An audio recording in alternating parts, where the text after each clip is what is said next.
Hi, good evening, dear student. Good evening, everyone. And today again we have to join YouTube platform Amarnath सब classes और हम एक series जो लेकर के शुरू किए थे क्लास 9 की न्यू एनसीईआरटी जो हमारी आई हुई है कावेरी बुक, उसके 1 by 1 चैप्टर्स का हम हिंदी स्टोरी पे डिस्कशन कर रहे थे और आज चैप्टर नंबर 5 हमारा है the world of limitless possibilities. The world of limitless possibilities. तो एक स्टूडेंट हमारे सामने बैठा हुआ है, हमें सुन रहा है।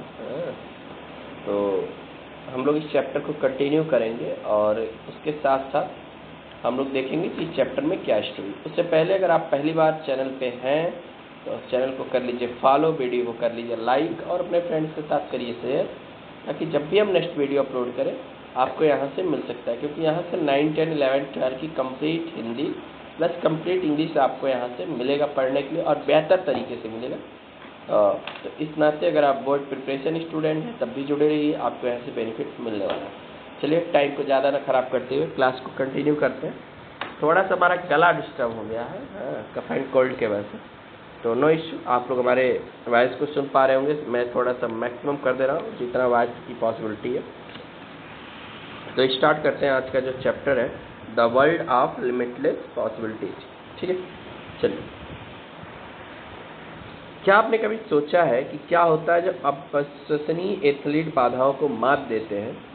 एथलीट किसको कहते हैं आपको पता ही है, और वैश्विक मंच पर अपने असाधारण कौशल का प्रदर्शन करते हैं। आपने कभी सोचा है? तो चलिए पैरालंपिक खेलों की दुनिया में प्रवेश करते हैं, जो लोकोमोटर, संवेदी या बौद्धिक विकलांगता वाले एथलीटों के लचीलेपन और असाधारण प्रतिभा का एक रोमांचक उत्सव है। पैरालंपिक प्रतियोगिता से आगे जाकर रूढ़िवादिता को दूर करने और संभावनाओं को पुनर्परिभाषित करने का काम करता है। पैरालंपिक्स में भारत की शुरुआत 1968 से हुई। पहला पदक 1972 में तैराकी में जीता गया। तब से कई भारतीय पैरालंपियन ने हमारे देश के लिए अविश्वसनीय सम्मान लाया है। ऐसी एक पैरालंपियन डॉक्टर दीपा मलिक, जो खेल रत्न, अर्जुन पुरस्कार, पद्मश्री पुरस्कार से सम्मानित है, ने अनगिनत महत्वाकांक्षी एथलीटों पर एक गहरी छाप छोड़ी है। उनका एक इंटरव्यू है, इंटरव्यूअर उनसे कहता है, नमस्ते मैम, यह मेरा सौभाग्य है कि मुझे पैरालंपिक्स की दुनिया में आप जैसी प्रसिद्ध हस्ती से मिलने का यह अवसर मिला है। डॉक्टर मलिक कहती हैं, नमस्ते, विश्वास कीजिए मैं वास्तव में सम्मानित महसूस कर रही हूँ। इंटरव्यूअर उनसे कहता है, आपको अंतर्राष्ट्रीय पैरालंपिक समिति द्वारा विश्व की 10 सबसे प्रेरणादायक महिला पैरा एथलीटों में शामिल किया गया। आज आप जिस मुकाम पर हैं वहां तक पहुंचने के लिए आपने बाधाओं का सामना कैसे किया? डॉक्टर मलिक जो है उत्तर देते हैं उनके प्रश्नों का।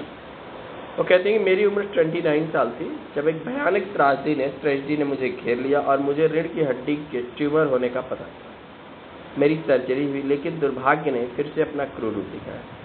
डॉक्टरों ने घोषित किया कि मैं अपने जीवन के बाकी समय के लिए व्हील चेयर तक ही सीमित रहूँ, क्योंकि मैं कमर से नीचे लकवाग्रस्त पैरालाइज हो गई थी।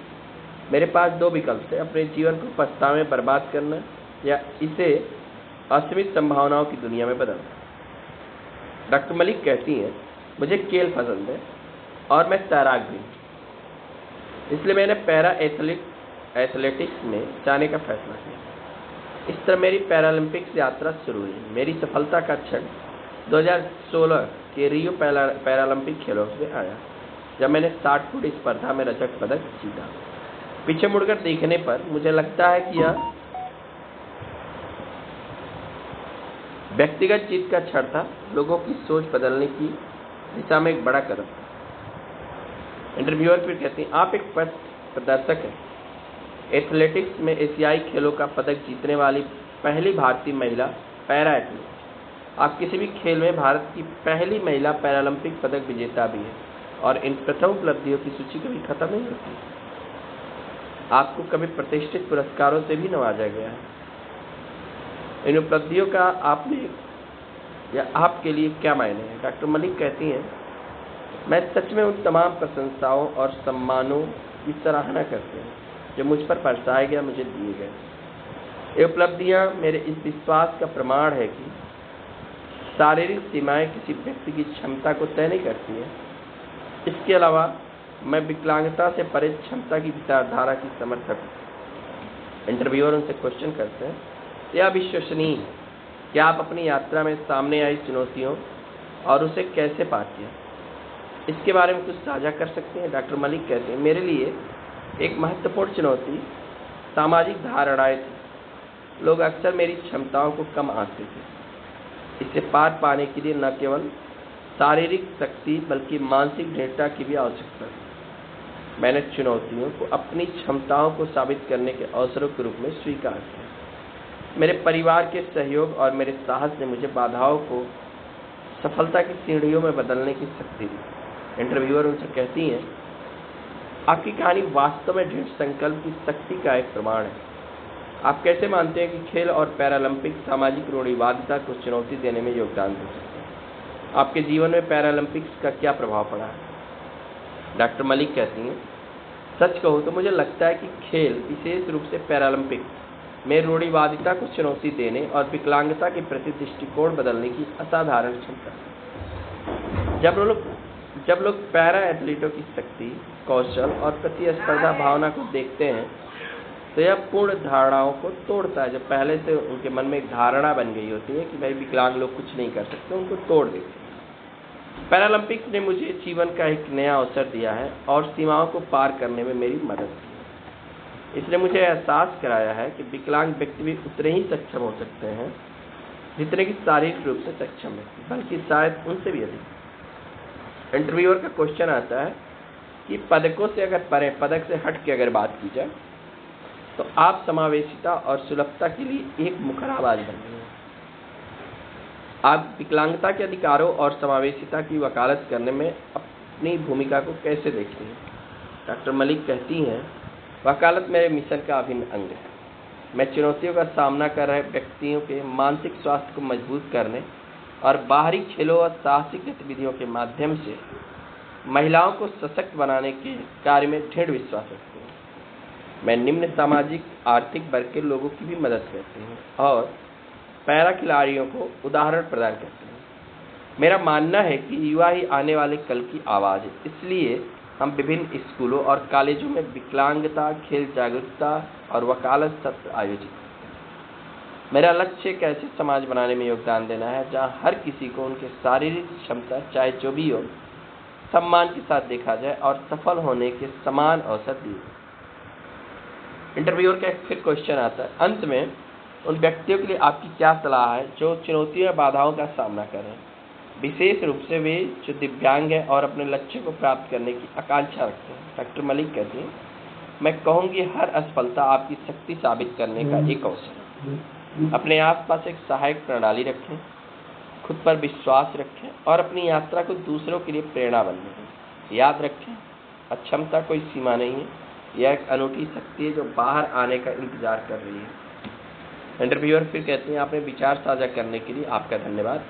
आपकी कहानी निसंदेह प्रेरणादायक है। डॉक्टर मलिक कहती हैं, मुझे यहाँ बुलाने के लिए धन्यवाद, आपसे बात करके बहुत खुशी। और यहाँ पे चैप्टर क्या हो जाता है, ओवर हो जाता है। फिर देखिए एक पोएम है इसी के साथ लगा, जैसे हर चैप्टर के साथ एक पोएम लगा हुआ है, तो एक पोएम भी है। पोएम क्या है? 9 गोल्ड मेडल। इसके जो पोएट हैं डेविड रोथ है। कौन है? डेविड रोथ है। अगर इस पोएम की हम बात करें तो यह एक बहुत ही काफ़ी प्रेरणादायक कविता है जो एक पैरालंपिक दौड़ की कहानी सुनाती है। जो किसकी सुनाती है कहानी? पैरालंपिक दौड़ की कहानी। कविता 9 प्रतिभागियों की एक 100 मीटर की दौड़ का वर्णन करती है। दौड़ के पहले क्या होता है, रनिंग से पहले क्या होता है? मैदान में एक्साइटमेंट है, उत्साह है, सभी खिलाड़ी तैयार हैं। पिस्तौल चलती मतलब गोली मारने के लिए नहीं, मतलब रेडी टू गो के लिए। और दौड़ शुरू होती है, सभी पूरी शक्ति से दौड़ते हैं। तभी सबसे युवा प्रतिभागी गिर जाता है, वह दर्द से कराहता है, दर्शक सांस रोक करके देखते हैं। इसके बाद जो होता है वह दिल को छू जाता है। एक एक करके बाकी 8 प्रतिभागी क्या होते हैं, रुक जाते हैं। वे वापस लौटते हैं, गिरे हुए साथी को उठाते हैं, सब मिलकर एक दूसरे का हाथ थामकर एक साथ दौड़ पूरी करते हैं। सभी एक साथ अंतिम रेखा पार करते हैं। दर्शक खड़े हो जाते हैं, तालियों की गड़गड़ाहट होती है। सभी 9 खिलाड़ियों को 9 स्वर्ण पदक दिए जाते हैं। अंत में कवि कहते हैं, उनके हाथ में हाथ और 9 चमकते चेहरों ने जो कहा वह किसी शब्द से नहीं कहा जा सकता है। इसका एक मोरल, एक सेंट्रल थीम निकाला जाए तो आपको ये मिलेगा सच्ची जीत वह नहीं जो अकेले हासिल करो। अकेले हासिल की हुई जो जीत होती है वो सच्ची जीत नहीं होती। आज के समय में क्या होता है कि दो लोगों के बीच में अपना एक कोई कन्फ्यूजन होता है और हम रिवेंज पे पहुंच जाते हैं और अकेले सोचते हैं कि हम जीत करके हम बहुत बड़ी उपलब्धि प्राप्त कर लेंगे। देखिए, जब तक हम यूनाइट के होकर के एक यूनियन में अगर हम नहीं कार्य करेंगे, यही तो काम करते थे हमारे ब्रिटिशर जो हमारे ऊपर इतने टाइम तक रूल्ड किए, डिवाइड एंड रूल। तो हमें साथ रहना चाहिए। हमें अगर कोई बात है, कोई परेशानी है तो उसको समझना चाहिए, ठीक है। मानवता की जीत तब होती है जब हम साथी को गिरते देखकर उसे उठाते हैं, ऐसा नहीं कि उसका फ़ायदा लेते हैं। जब आपका कोई साथी गिर जाए तो उसको सहयोग करिए। अगर आपका साथी कोई बीमार है तो उसके दुख में उसका साथी बनिए, ठीक है। सहानुभूति और एकता किसी भी पदक से बड़ी होती है। पदक तो एक केवल आपका एक स्पेसिफाई है, एक आपके किसी गेम या किसी अचीवमेंट पे मिलेगा, लेकिन आपके अंदर जो सहानुभूति और एकता है ना, वह हमेशा के लिए। तो आई होप सो आप इस चैप्टर को समझ गए होंगे। मिलते हैं फिर नेक्स्ट वीडियो में नेक्स्ट चैप्टर के साथ। बने रहिए हमारे साथ अमरनाथ सर क्लासेस के साथ। तब तक के लिए आपको बाय बाय, टेक केयर। लेकिन याद रखिए, चैनल को कर लीजिए फॉलो, कर लीजिए लाइक और अपने फ्रेंड को कर दीजिए शेयर। नहीं अगर कोई फ्रेंड है तो अपनी स्टोरी, स्टेटस, एवर एक बार उस पर लगा लीजिए ताकि आपके अमरनाथ सर को सपोर्ट मिले। तब तक के लिए बाय।